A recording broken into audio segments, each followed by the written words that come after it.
Hi there and welcome to another Views from the Valley, your roundup of the news here in the United States, coming to you from the v3.co.uk offices in San Francisco. With me as ever, Shaun Nichols. Hi Shaun. Hi Iain. Right, okay, well we'll kick off with a bit of news from last week, which unfortunately kicked in the day my holiday began, because I had to be forcibly restrained from going to a keyboard and writing about it.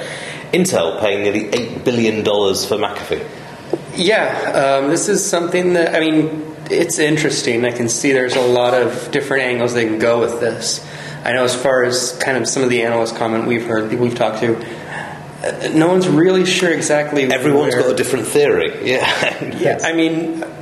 As far as what I can see, there definitely could be some market there as far as putting security in, at that very basic level, which could, possibly help them get, things like rootkits, that sort of thing.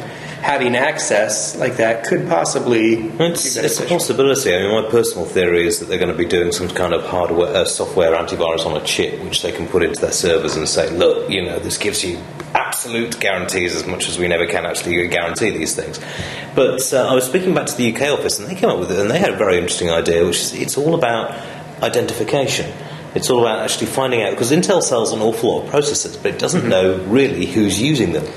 And therefore, if it's selling its kit with McAfee bundled in, you get a discount for logging it in, then they can find out who their users are, and that kind of information is gold dust. Yeah, but the last time Intel tried to do that... Yes, the Pentium registration numbers. Boy, that did a sting. But this way they're doing it just by selling software in the traditional way. I don't know, it's an interesting theory. I'm still going with the hardware AV, but... Yeah, we've talked to analysts about this all week, and nobody knows exactly why they paid quite as much as they did for a firm which, while it's big, is still not particularly outstanding in any area. I'd have expected them, if they were going to buy any company, they'd probably, they couldn't afford Symantec, but maybe somebody like Kaspersky or Sophos, who've got a nice little engine but limited market. Well, they do have a very good, as far as IT management, the whole e-policy orchestrator platform, all of that. And that could be one angle where it appealed to Intel over, say, just a strictly AV vendor. Yeah, it's a possibility. We shall see. I know there's an awful lot of McAfee employees who've contacted me since, basically all saying, why did I sell my shares 5 years ago? But still, that's their particular problem.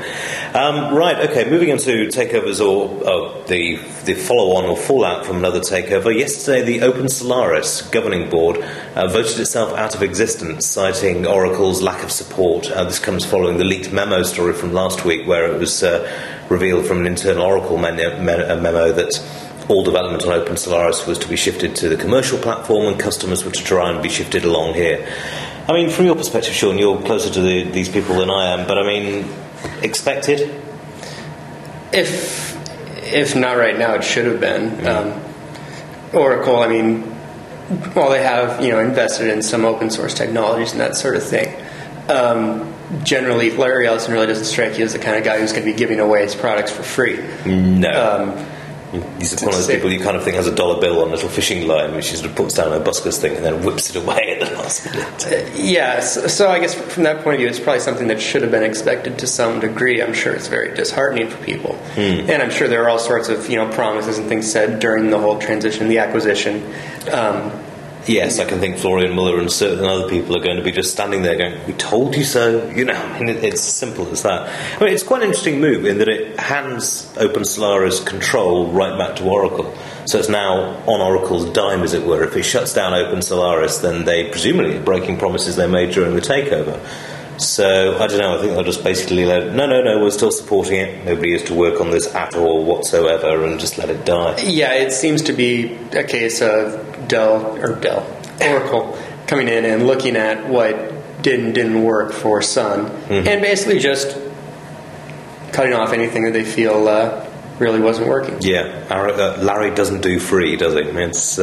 But with regards to your slight slip up with Dell there, I know you've been doing a story about Dell smartphones all day, but you also covered a smartphone which we thought was dead, but now isn't. It is very much sort of not dead yet. Yeah, it's kind of not earth-shattering news, but I think it's a fun story. It's definitely worth talking about.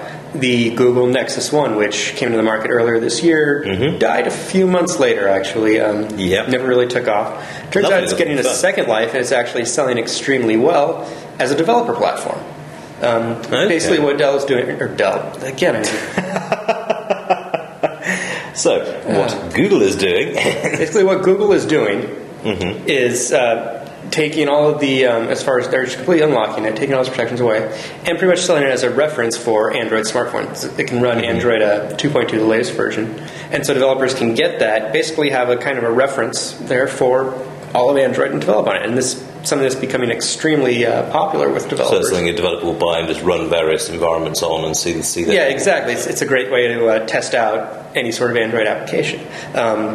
Unfortunately, it's already now completely sold out, or Google came out and just completely sold out of all their handsets, and now they're on back order, and it could be a while because the display that they use is currently in a shortage. Okay, right. I knew I should have bought one before it actually came out.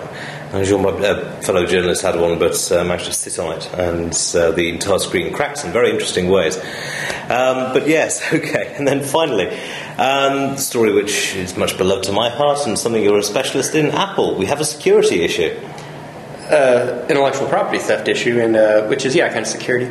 Recently, it surfaced that I think it was some sort of manager. It was a product, some sort of channel. Yes, it was one of the product channel managers. Yeah, it's one of the managers who kind of was the go-between Apple and its suppliers.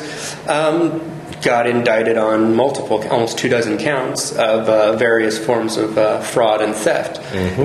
The allegations are that he took close to him and another person, took close to $1 million over the years in kickbacks from suppliers, basically coming in, telling them Apple's new product plans, designs, that sort of thing.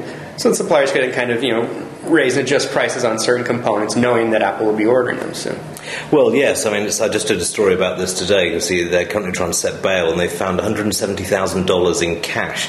$170,000 in cash, $150,000 of it in dollars and $20,000 in foreign currency, sitting in shoeboxes in his home, which is going to take a lot of explaining away. And bail has been set for $600,000. And I really do think this is a security issue, because you've got to manage your own staff, and you've got to be aware that who they're dealing with.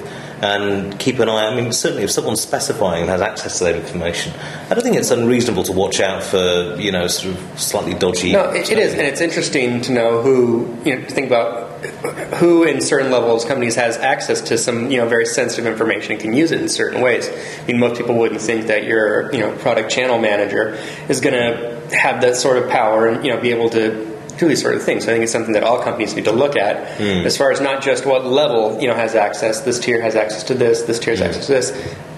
Different spots across the company, who has access to what, who can see it. I think a lot of people can learn a lesson from that. I think you also need to put in some kind of detection system so you can see who is accessing this data, why, and who is that when, and then you can go to them for a why if they're accessing too much. It's certainly looking like an interesting case. I mean, we've already had the CEO of one third-party supplier resign, and his brother-in-law, I believe, was one of the two people of being Divine's accomplice in this. But companies do need to keep an eye on their staff and watch out if they do turn up in a Ferrari one day. It might be worth asking some questions. Anyway, you can read more about these and other stories at www.v3.co.uk.